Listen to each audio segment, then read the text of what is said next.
Bismillahirrahmanirrahim. Welcome to Thought Tricks. Assalamu alaikum to all of you. Hope you all are doing well. This is Mahanur Said, and today the topic is learning disabilities. Learning disabilities का diagnostic criteria discuss करेंगे। सारी चीज़ें इसमें mention हुई हुई हैं तो अच्छे से समझ आ जाएगा। इसमें से एक भी अगर प्रेजेंट हो इन 6 पॉइंट्स में से तो वो फुलफ़िल करता है इसके डायग्नोस्टिक क्राइटेरिया को कि हम डायग्नोस कर सकते हैं कि कोई ना कोई लर्निंग डिसेबिलिटी प्रेजेंट है इस बच्चे में या एडल्ट में। रीडिंग में मसला हो रहा होता है, अंडरस्टैंडिंग मीनिंग मतलब वो कॉम्प्रिहेंड नहीं कर पा रहे, कोई भी वर्ड है उसको नहीं समझ पा रहे, या एक लाइन है उसका मतलब उनको नहीं समझ आ रहा। स्पेलिंग्स में बहुत ज़्यादा मिस्टेक्स होती है, रिटन एक्सप्रेशन पुअर होता है, कैलकुलेशंस ख़राब होती हैं, मैथमेटिकल रीजनिंग, मैथमेटिकल क्वेश्चंस में भी उनको बहुत ज़्यादा इश्यूज़ आ रहे होते हैं। इसकी 3 मेन टाइप्स हैं जो हम डिस्कस करेंगे तो आपको वो और ज़्यादा क्लियर हो जाएगा। Number 1 is dyslexia.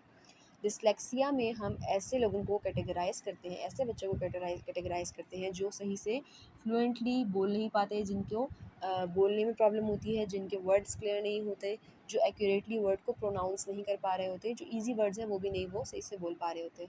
Second one is dysgraphia as name indicate graphic. इनको लिखने में मसला होता है, राइटिंग बहुत पुअर होती है, स्पेलिंग्स नहीं आ रहे होते, नहीं याद होते, तो वो उनको ये भी डिफरेंस नहीं समझ आ रहा होता कि अब फंस गए हैं कि बी लिखें या सी या डी। बी और डी में बहुत ज़्यादा इश्यूज़ आ रहे हैं, एम और डब्ल्यू को डिफरेंट करके लिख देते हैं, और इस तरह के जो इश्यूज़ हैं वो फेस कर रहे होते हैं, और राइटिंग इतनी पुअर होती है कि वो किसी को समझ ही नहीं आ रही होती।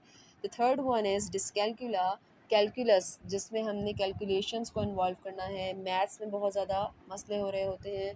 असल में इनको जब अंडरस्टैंड नहीं कर पा रहे ना कि नंबर्स हैं क्या, 6 में 9 में क्या डिफरेंस है, हमने माइनस करना है या प्लस करना है, सब्सट्रैक्शन, एडिशन, मल्टीप्लिकेशन, डिवीजन, इन सब चीज़ों में इनको इश्यूज़ हो रहे होते हैं। मल्टीप्लिकेशन बहुत मुश्किल लग रही होती है, तो स्टेप बाय स्टेप जो है वो आप इनको सिखा सकते हैं। तो डिसकैल्कुला में ऐसे बच्चों को कैटेगराइज़ करते हैं जिनको मैथ्स में बहुत ज़्यादा मसले होते हैं, जिनकी कैलकुलेशंस बहुत ज़्यादा वीक होती हैं। हम इसके कॉजेज़ देख लेते हैं। कॉजेज़ साइकोलॉजिकल डिसऑर्डर के डिफरेंट कॉजेज़ होते हैं, फैमिली हिस्ट्री होती है। अगर कोई भी पेरेंट या फिर दोनों पेरेंट्स में से किसी को भी इस तरह का कोई डिस्ग्राफिया, डिसकैल्कुला या फिर डिसलेक्सिया या फिर वो और किसी भी लर्निंग डिसेबिलिटी से पहले वो फेस कर चुके हैं पेरेंट्स, तो वो 50% चांसेस हैं कि उस बच्चे में भी वो चीज़ आती है। नेग्लिजेंस, बहुत सारे पेरेंट्स मदर फादर दोनों ही बच्चों को निगलेक्ट करते हैं उनके प्राइमरी ग्रोथ ईयर्स में, जब वो सीख रहे होते हैं चीज़ों को, जब वो आइडेंटिफाई करते हैं नई चीज़ों को, उस टाइम बच्चों को बहुत ज़्यादा अटेंशन और फोकस चाहिए होता है। First 5 years are like the most important years in the development of a child.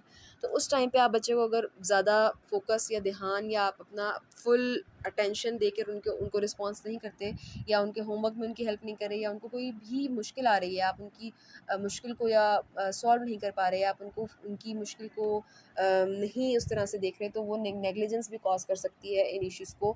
अगर वो फॉर एग्जांपल उसकी राइटिंग पुअर है, अगर उसको नहीं ठीक किया तो आहिस्ता आहिस्ता हो सकता है स्पेलिंग भी ख़राब हो जाए, आहिस्ता आहिस्ता हो सकता है उसकी कैलकुलेशंस भी ख़राब हो जाएँ, तो वो लीड करती है हर चीज़ दूसरी चीज़ की तरफ। जेनेटिक म्यूटेशन हम डिस्कस कर चुके हैं कि जीन्स में चेंजेस आ जाती हैं, या फिर बच्चे का बाय बर्थ बहुत ज़्यादा वेट जो है वो कम होता है, या कोई भी फिज़िकल इलनेस से वो फेस कर रहे होते हैं। फिज़िकल इलनेस, साइकोलॉजिकल ट्रॉमा जो उनके दिमाग में बैठ चुका है, कोई भी हैरेसमेंट या कोई भी ऐसी चीज़ या नियर वन की डेथ या कोई भी ऐसा एक्सीडेंट जो वो नहीं भूल पा रहे, तो वो भी एक साइकोलॉजिकल ट्रॉमा है जो उनकी नॉर्मल ब्रेन फंक्शनिंग और थिंकिंग को अफेक्ट करता है। And lead exposure to child और मदर ऑल्सो, इन दोनों को अगर लेड एक्सपोजर हुआ है तो भी ये लर्निंग डिसेबिलिटी कॉज कर सकता है।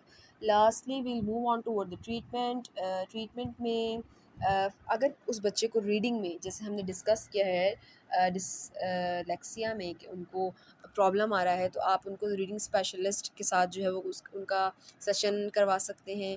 अगर मैथ में मसला है तो मैथ का ट्यूटर रख लें और ख़ुद भी उनको मैथ जो है वो सिखाने की कोशिश करें। इंडिविजुअलाइज एजुकेशन प्रोग्राम, क्योंकि ये नहीं हो सकता कि सारे जो बच्चे हैं लर्निंग डिसेबिलिटी उनको ये तीनों चीज़ें उनमें प्रेजेंट हो, हर बच्चे में डिफरेंट चीज़ प्रेजेंट हो सकती है। तो इंडिविजुअली हर बच्चे के लिए उस ट्रीटमेंट को प्लान किया जाए कि अच्छा इस बच्चे के साथ कैलकुलेशन का मसला है, इसकी राइटिंग पुअर है, या इसका बोलने का मसला है, तो उन चीज़ों को डिफरेंटली जो है वो ट्रीट किया जा सकता है। या फिर उनके क्लासरूम का इन्वायरमेंट जो है वो चेंज किया जाए, या फिर क्लासरूम ही चेंज कर दी जाए, उनसे पूछा जाए कि उनके साथ इशू क्या है जिसकी वजह से ये सब चीज़ें वो फेस कर रहे हैं। तो जो कम्युनिकेशन और इंटरेक्शन है वो बहुत ज़्यादा इंपॉर्टेंट रोल प्ले करता है किसी भी लर्निंग डिसेबिलिटी के ट्रीटमेंट में। Thank you so much, this is all for today. अल्लाह हाफिज़।